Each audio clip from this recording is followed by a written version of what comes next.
As U.S. allies Canada and Mexico for now avert a trade war with Donald Trump, Taipei is still bracing for a possible 100% tariff on its chips. Can Taipei strike a deal with Washington, and what impact could all this have on the new U.S. Taiwan relationship? Hello and welcome to Taiwan Talks. I'm Yin Kavat. Joining us today are Wen Lii, Taiwan Presidential Office spokesperson, and Ronan Fu, Academia Sinica, Institute of Political Science Assistant Research Fellow. A very warm welcome to both of you on the show today. Let's first take a look at when President Trump raised the idea of tariffs on Taiwan. It was at an annual retreat for House Republicans in Doral, Florida. Watch. In the very near future, we're going to be placing tariffs on foreign production of computer chips, semiconductors, and pharmaceuticals to return production of these essential goods to the United States of America. They left us and they went to Taiwan, which is about 98% of the chip business, by the way. And we want them to come back, and we don't want to give them billions of dollars like this ridiculous program that Biden has. Give everybody billions of dollars. They already have billions of dollars. They've got nothing but money, Joe. They didn't need money. They needed an incentive, and the incentive is going to be they're not going to want to pay a 25, 50, or even 100% tax. They're going to build their factory with their own money. We don't have to give them money. Now, Stephen Ezell, Vice President of Global Innovation Policy at U.S. think tank Information Technology and Innovation Foundation, says if Trump raised tariffs on imported Taiwanese chips to 100%, it wouldn't drive Taiwanese semiconductors and electronics firms to America. Instead, the policy would unleash a global cross-sector tariff war that would boost costs for Americans, hurt American tech firms, and damage relations with a key U.S. ally at a vital time. Ezell of ITIF added towards the end of his article, he said President Trump needs to remember the issue is China, China, China. That should be the focus of his tariffs and trade policy, not an ally like Taiwan. So since all that, what we know from the recent news is that Trump has claimed victory at the 11th hour in winning concessions from Canada and Mexico on fentanyl as well as migrants. And it was just before the 25% tariffs would be put into effect. And Trump has agreed to delay those for 1 month. So the question is Taiwan preparing to negotiate with the Trump administration? Well, we remain confident in the close cooperation between the semiconductor industries, between Taiwan and the United States. And our businesses have long been partners instead of competitors, working together on the same supply chains in a complementary relationship and a very positive relationship. But that's not what Trump seems to want now, is it? What he wants is, in the short term, for Taiwan and other chip makers to base their factories in the US, and in the longer term, for American firms to be making those chips in the US. Well, Taiwan will continue to devote our efforts to strengthening supply chain integration, and a large part of that contributes to the success of the high-tech industries from both countries. But for Taiwan's government, we have been closely monitoring the latest developments in potential tariff policies in the US. And our government has maintained close communication with our business community and to provide assistance to our businesses according to their needs. The government has also set up a task force already to respond effectively. And in the meantime, to also continue to promote Taiwan-US cooperation on technological advancements. And I think Taiwan's semiconductor industry will maintain its indispensable role in the global semiconductor markets. Ronan, in your view, what do you think Taiwan should offer to Trump? Do you think that he'll be really gunning for another chip fab? I mean, we know that there's 3 already from TSMC alone. Obviously, there's also lots of investment from Honhai and other big companies. So what do you think it is that Trump really wants in order to back down or back off, if indeed he wants to, from those tariffs? A Trump administration will be looking for TSMC to have a full relocation to the U.S. Having said that, a full relocation of all manufacturing. That would be what they would like to see it happen. But that's not going to happen in the foreseeable future for the following reasons. Number one, relocation to the U.S. cannot happen overnight. right? But what we can see is that if the tariffs will be imposed, 100% on TSMC and some companies like that, the consequences that we are going to observe include the following. Number one, export disruption and some possible relocation to low tariff region, such as India and Japan. Maybe some relocated to the US, but not all of them to the US. Like I said, not going to happen overnight. Number two, we are going to see some economic ripple effects happening on Taiwan. That is unfortunate, but if the tariffs will be there, this is what we're going to see. And thirdly, and finally, the US will also be suffering in the following manner: inflation and increased costs in the US. So that's the reason why I want to echo Wen Lii. Basically, we have to make sure the message got very straight. Okay, so we have to create a win-win situation. Taiwan will try to continue to make contribution, whereas the U.S. will continue to provide, so that we can promote this win-win situation and everybody becomes a winner. We have to recognize that something are political, something are economic. So everything should be put on the negotiation table and try to work something out, just like what happened last night between the Mexican government and the U.S. government. Right, okay.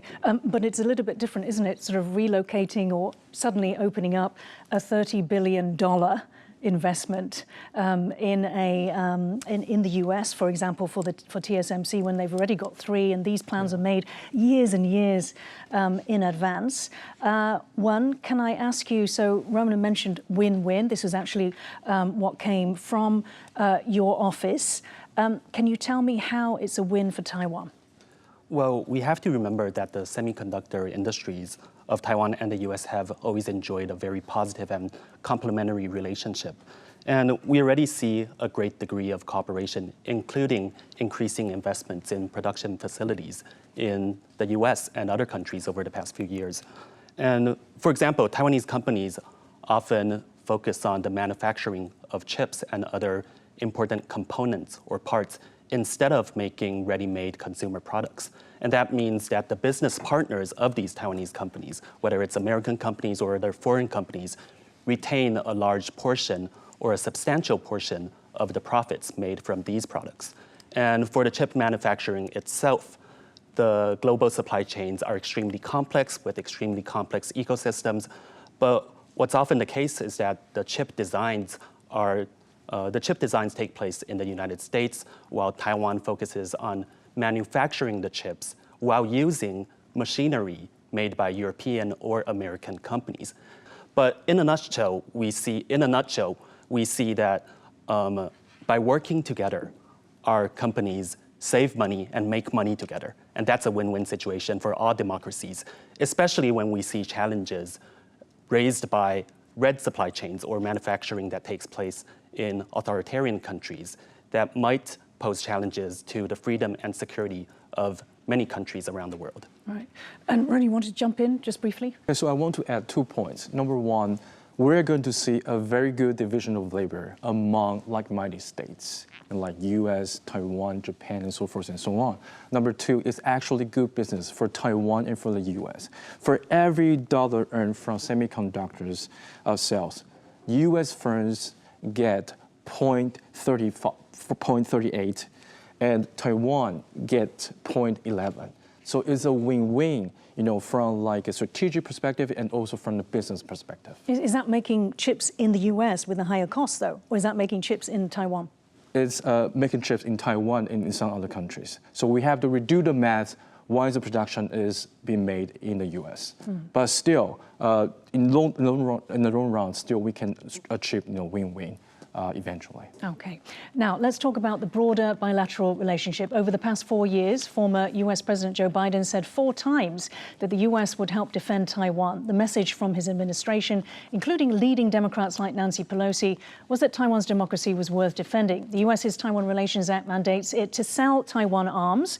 Biden sold Taiwan around $9 billion in arms And while in his first term, Trump sold Taiwan more than $18 billion. When it comes to Taiwan's investment in the US, Bloomberg and Taiwan's Commonwealth magazine reported that 2024 was a record high, as you can see in this chart. And it was part of a clear upward trend, reaching $14.1 billion. And when it comes to US investment in Taiwan, American Chamber of Commerce, or AmCham in Taiwan, found in its 2025 Business Climate Survey that 80% of its members are confident in Taiwan's economic prospects for the next 12 months, with optimism running at 77% for the next 3 years. Furthermore, 90% are willing to either increase or maintain their investments in Taiwan over the coming year. I want to stay on you, Wen. So what are your thoughts on Trump's stance towards Taiwan in his second term? Well, Taiwan sent a cross-party delegation signaling the bipartisan nature or cross-partisan nature of our relationship between Taiwan and the U.S. And we strongly believe in the enduring partnership between our two countries, built upon decades of friendly interactions that encompass several important areas that are crucial to the region, including on security, including on economic trade, and other important issues as well. And Taiwan very much looks forward to working closely with the new U.S. administration led by President Trump. And one major aspect is that many newly appointed members of President Trump's cabinet have been longtime supporters and advocates for Taiwan who have publicly voiced support for Taiwan over the years. And Taiwan sees this as a very positive message, and it's been received pretty well in Taiwan. And Ronan, but however, Elon Musk, who is a special advisor to Trump, is not pro-Taiwan and seems to be pro-China. What's your take on how his position is towards Taiwan? Does he see Taiwan as an ally, as a democratic ally that is worth supporting, sticking by, which is what Joe Biden's position was? How do you draw the distinction between the two? You mean the Biden administration and the Trump administration? I think so. For Biden administration, he really wholeheartedly believes in the notion of like-minded states, ideology, democratic values. This is what he actually believes. But I don't think that Donald Trump shares something in common. But for Taiwan, it's also an opportunity, because if we can present ourselves as an invaluable partner, then even for Trump as a person who usually engages in transactional way of thinking, as long as Taiwan can prove our value, we have to enhance our economic diplomacy. That kind of effort should be made, and maybe double down if we have to reassure them on defense and security so that we won't be considered as a burden. Right, and let's hear it from the horse's mouth. How is Taiwan showing that is it invaluable in the supply chains? Well, just to add for a moment, over the past 8 years, the Taiwan-U.S. relationship has grown continuously. And despite the fact that different political parties have been in power and changes in the U.S. presidency, policies on Taiwan have largely enjoyed a trajectory of continuity and consistency. And we believe the spirit of close cooperation will continue. And but these are words that are not associated with Trump, especially not, it seems, Trump 2.0. Well, we consistency believe, and well, actually, on the area of Taiwan policy, whether it's from the first Trump administration or throughout the Biden administration, we've seen large degrees of consistency and continuity that serve as a testimony to the strong friendship between the people of Taiwan and the people of the United States. And Taiwan has always devoted its utmost efforts to ensure that the Taiwan issue receives bipartisan support in U.S. Congress, in various levels of American society, and we intend to keep it that way. But to address the issue of economic cooperation between Taiwan and the U.S., I think one very important aspect that we mentioned a bit about earlier is that Taiwan has been significantly increasing its investments in the U.S. over the past decade or so. And this hasn't always been the case. When you look at statistics from the year 2010, over 80% of Taiwan's outbound investments went to China. But if you fast forward to the year 2023, that number has dropped to around 11%, whereas investments going to the US have surpassed 40%. And a large part of that is in the semiconductor and high-tech industry. And I think this speaks volumes about the strength of Taiwan-US cooperation in advanced technology. One final note on economic cooperation. I think Taiwan, whether in the past 8 years or moving forward, Taiwan has been devoting a lot of its efforts on building what we call non-red supply chains with our partners in the US. And by non-red supply chains, we mean that we want to see more cooperation, especially in advanced technology, between democratic nations, or what we call freedom-loving people should look out for each other. It's important that our cooperation contributes to the freedom and security of both Taiwan and the United States in various important areas such as the protection of personal information, on cybersecurity and national security as well. And I mean, some of these initiatives were actually kicked off in the first Trump administration in terms of the non-red supply chains. And it's also encouraging that you say that there is continuity over the past 8 years in terms of US policy towards Taiwan. Now, Trump is known for his deal-making and transactional approach. It's unsurprising he's been asked whether he can cut a deal to avert war by protecting Taiwan from China. This is him on the Hannity Show on Fox News. Take a look.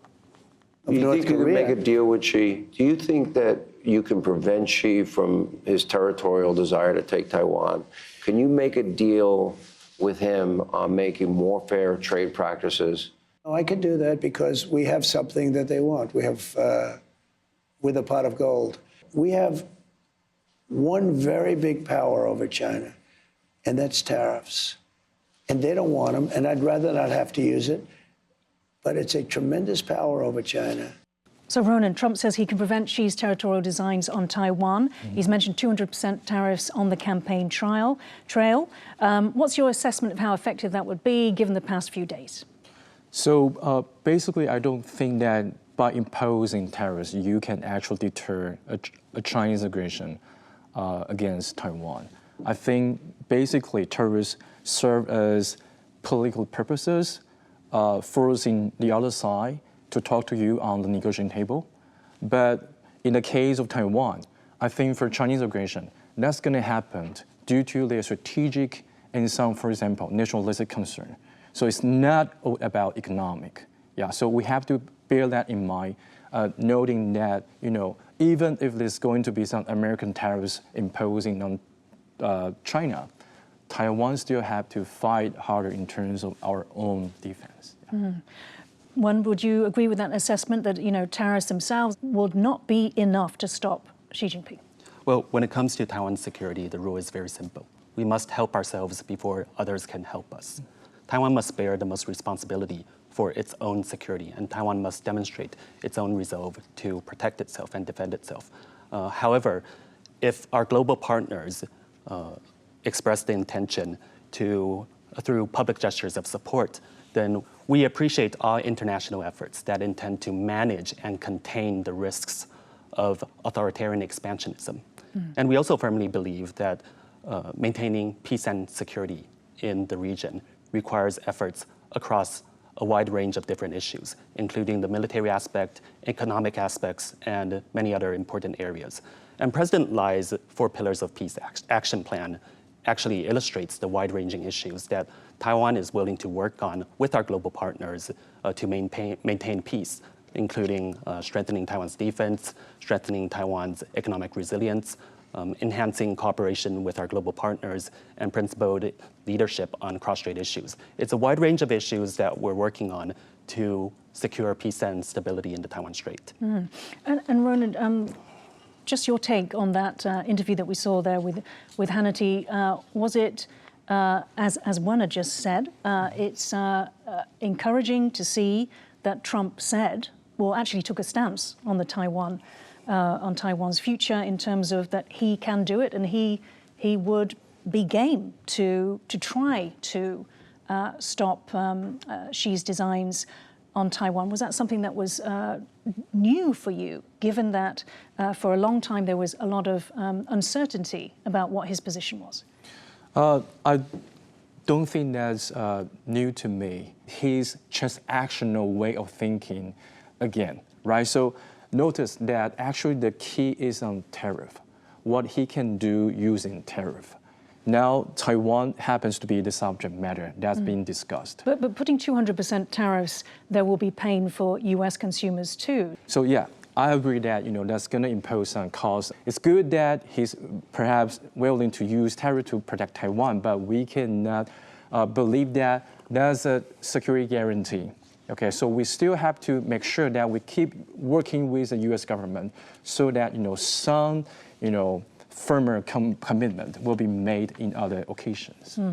So when you spoke about the importance of a bipartisan relation with the U.S., but Taiwan's legislature, which is opposition controlled, recently cut or froze significant portions of several government departments, including national defense. And this is despite, obviously, China's ongoing military threat and also Trump's demanding allies to spend more on defense. So what do we know about how this is being viewed in Washington? I can share how this is being viewed in Taiwan. And the recent opposition-led budget cuts on defense spending send a very dangerous and irresponsible message. These budget cuts were led by the opposition parties, the Chinese Nationalist Party, the KMT, and the Taiwan People's Party, the TPP. And these budget cuts send the wrong signal to the international community, as they might lead to the world to question Taiwan's resolve to defend ourselves. And this is especially regrettable that the opposition chose to place partisan interests before national security, especially at a time when national unity is needed.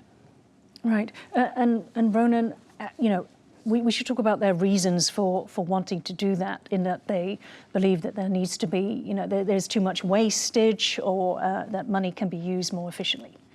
Yeah, so I'm always in favor of the policy of increasing our military expenditure, not to 2.5, but to at least 3% of GDP on defense. And I don't think that is any other things that may be even more important than using money, using resources, allocating resources on defense. And this for two reasons. Number one, the notion of internal balancing. You have to strengthen yourself so that you can make sure that deterrence will be there. And secondly, I want to echo Wen Lii, that you have to show your resolve to defend yourself. Then other people might consider to come to your rescue if necessary. If we can demonstrate that we are rescue worthy because we have the resolve, and we are going to put the required resources and time to manage the resources well, so that we can make Guojun a highly capable fighting force to defend our own country. And that's a message that we have to make it extremely clear. So Ronan's covered off the Ministry of Defense cuts and freezes. If you could also, if possible, talk about MOFA, Ministry of Foreign Affairs, perhaps even Mainland Affairs Council, in terms of what these cuts to the budget, how do they weaken Taiwan's position, and especially in relation to China? Well, the budget cuts have been a very complex and sometimes very confusing process since the opposition parties initially raised around 3,000 proposals for budget cuts and later withdrew large portions of them. But they still made significant cuts and freezes to the budget across the board for different ministries. And one example is that many of the budget cuts focused on the marketing and promotion or communications budgets for different ministries. And in terms of our foreign ministry, this affects Taiwan's abilities to communicate to the international community. And it affects our ability to fight and tackle disinformation or other sorts of fake information. And this seriously affects Taiwan's already challenging place in the international community. It's something that we definitely do not want to see. Right. We must help ourselves before others can help us. And President Li's administration has devoted its utmost efforts to increase our defense spending. And the same holds true for President Li's predecessor under President Tsai, Taiwan's defense budget increased significantly from around $9 billion in 2016 to $18 billion in 2024, or around an 80% increase. And that's an achievement that not many countries have achieved over the past, over a time span of the past 8 years. And it shows Taiwan's determination and achievements in our resolution, in our resolve to protect ourselves. And for the 2025 defense budget, the administration originally proposed a 7% increase from last year. And despite continuing to face many domestic challenges, we remain adamant in our resolve to strengthen our defense and resilience. We're going to have to end it there. Thank you so much to my guests, Wen Lii and Ronan Fu, for joining Taiwan Talks today. If you liked our show, please search for us on YouTube, give us a thumbs up and hit subscribe to our channel. Thank you for watching the show today. Stay safe and see you next time.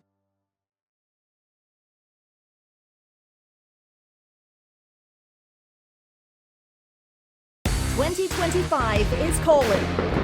Louder, brighter, and bolder. From the roar of the crowds to the quiet moments of triumph,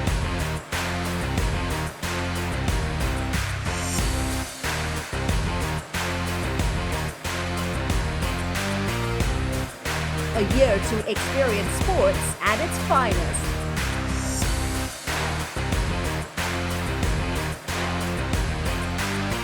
Grab your tickets, tune in, and cheer like never before. Every play counts. Every minute matters. Game on, Taiwan.